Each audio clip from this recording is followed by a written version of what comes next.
In the last two chapters, we studied the fundamental rights guaranteed by our Constitution. We learned what was Indian citizens enjoy.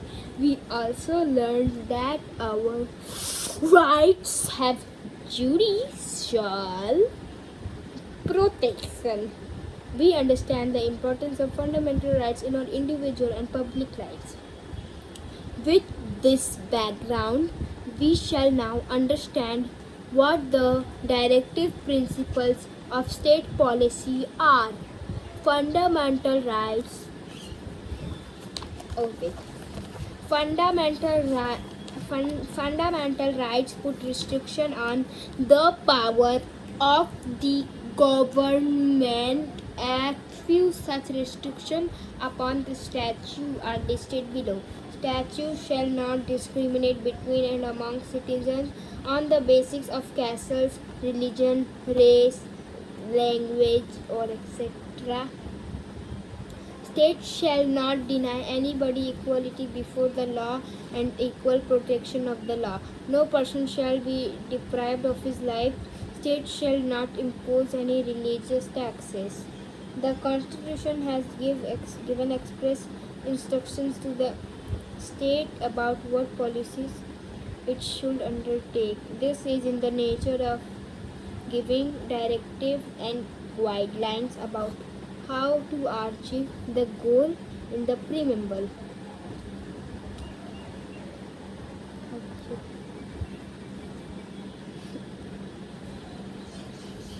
Why were the directives declared?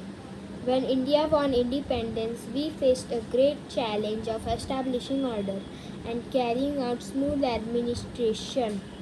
Eradication of poverty, backwardness, and illiteracy had to be urgently pursued. The task of the nation building had to be undertaken.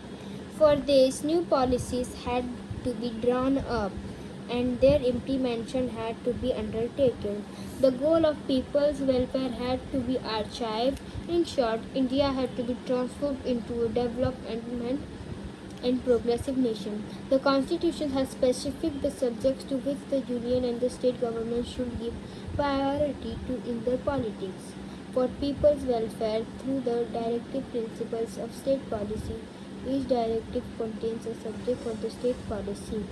The makers of the Indian Constitution have realized that it will require a lot of resources if these policies were to be implemented at the same time. This is the reason why they did not make any directives binding upon the state like the fundamental rights.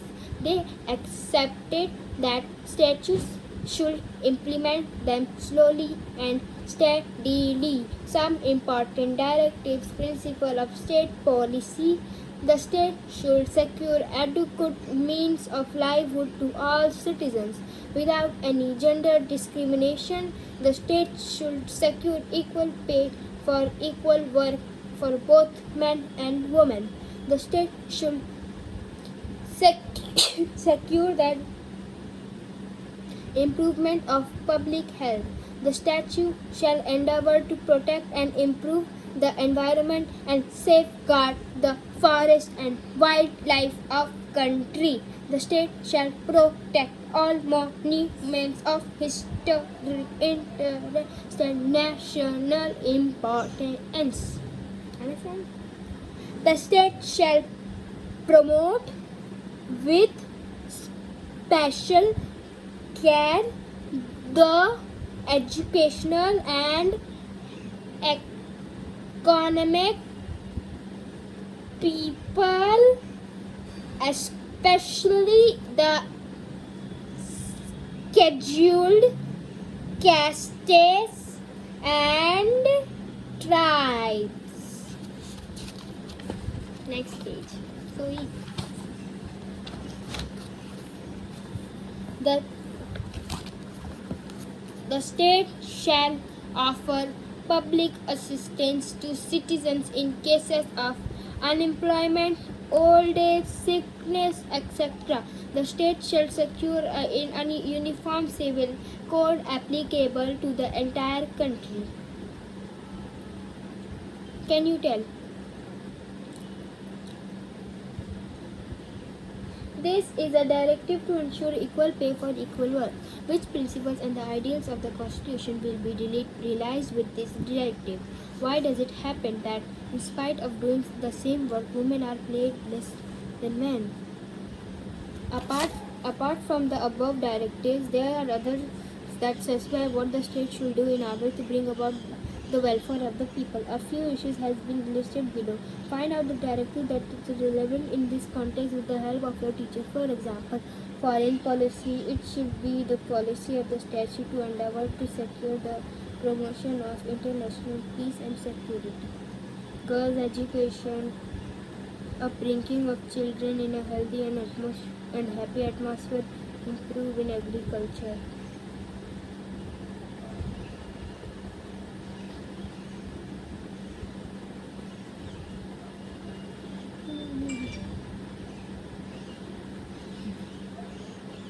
Directive principles of state policy and fundamental rights are two sides of the same coin. Due to fundamental rights, citizens get the most needed liberty, while directive principles conducive to the growth of democracy.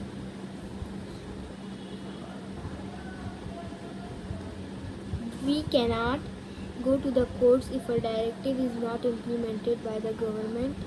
We can put pressure on the government in various ways to make a policy in order to meet your goals.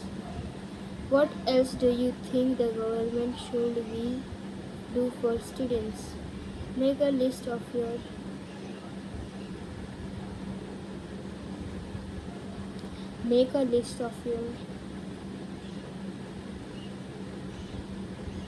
demands. How would you convince others that your demands are just the question mark? Which improvements will be possible with the following facilities offered by the government? Public toilets, clean water supply, vaccination of children, fundamental duties. In a democracy, children have a dual responsibility. They should not only be vigilant that their rights are not unfairly restricted, but should also fulfill some duties and responsibilities. The Constitution had made several provisions due to the fundamental rights and the directive principles of state policy for the people's welfare. The benefits of the various schemes of the government cannot reach all people if they do not fulfill their fundamental duties. For example, the government has implemented several projects under its Swachh Bharat scheme, but people too need to change their habits that make the public places dirty in order that the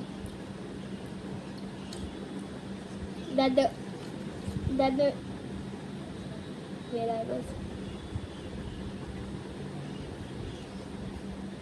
that the Indian citizens become conscious of their responsibilities. Fundamental duties were included in the Constitution. The fundamental duties of the Indian citizens are as follows.